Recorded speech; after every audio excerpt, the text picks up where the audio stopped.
You know, when we think about agency, we usually picture something like willpower, pushing through, making things happen.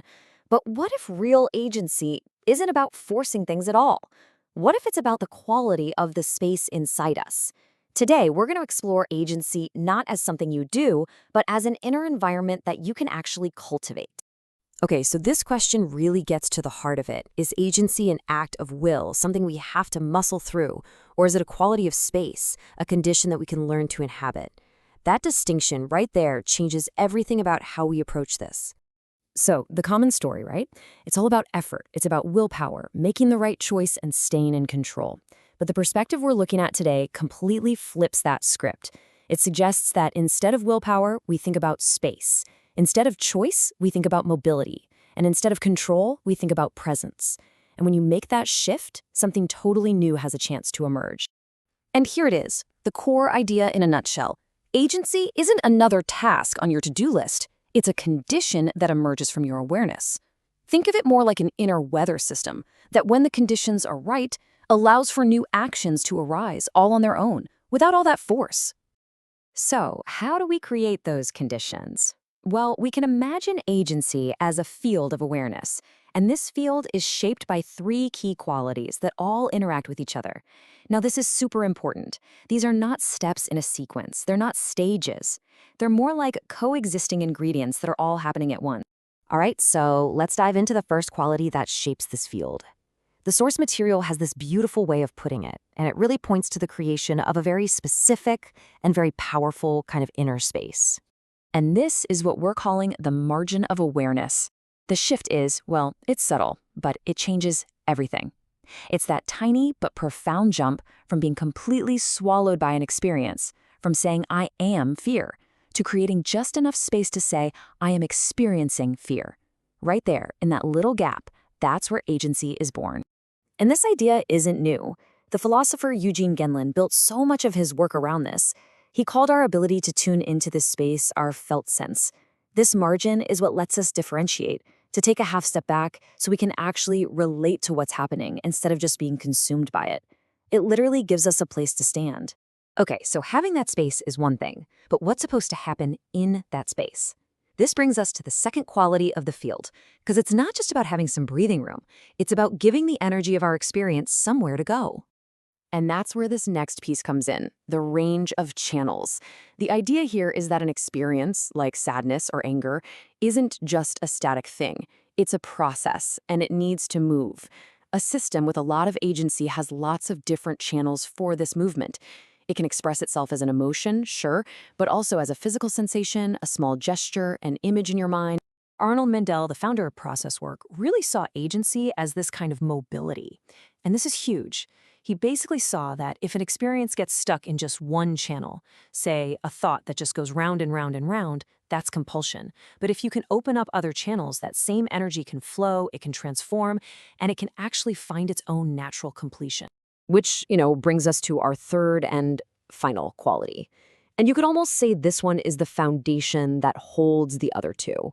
It's the container for the whole process. This quality is presence without contraction. And we're not just talking about a mental idea here, like, oh, I'll just accept it. No, this is a real physiological capacity. It's your body's ability to actually stay with intensity, to host strong emotions or sensations without that automatic reflex to fight it, run from it, or just shut down. The work of David R. Hawkins speaks directly to this. He framed it as an act of, get this, radical non-interference. The idea is that when we can manage to stay present without tightening up and contracting around an experience, we give the raw energy of that emotion the space it needs to just move through us and complete its own process, naturally. Okay, so we've got margin, mobility, and presence. But it's so important to get that this isn't some checklist you can just tick off. They are a single, interconnected system. They show up together. And maybe the best way to see that is to look at what happens when one is there, but the others aren't. Like, let's say you have a ton of margin. You can see your patterns perfectly, you're so aware, but you've got zero mobility. That energy has nowhere to go. And this leads to something we could call frozen witnessing. You know exactly what's wrong, but you're just stuck watching it happen.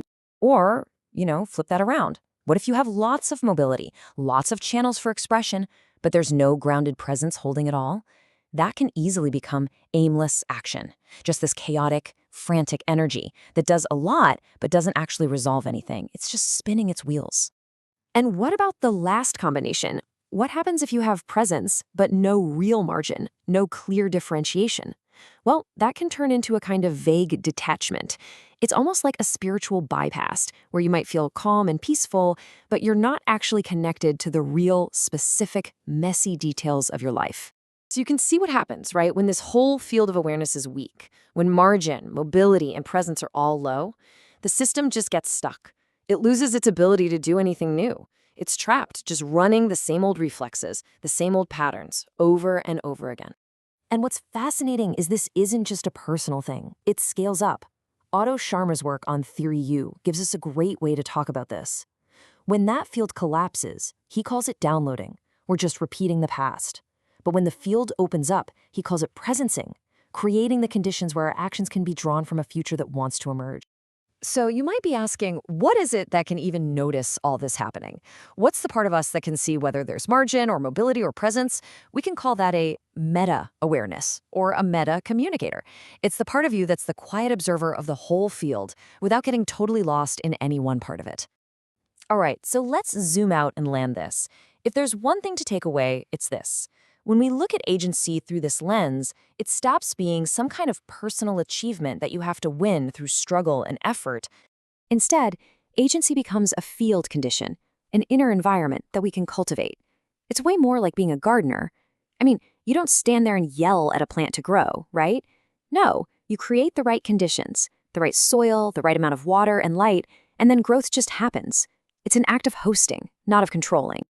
And that really leaves us with something to ponder. What becomes possible, not just for ourselves, but for our families, our organizations, our world, when we can start to shift our focus away from always trying to force an outcome and instead learn how to host the conditions for something new to emerge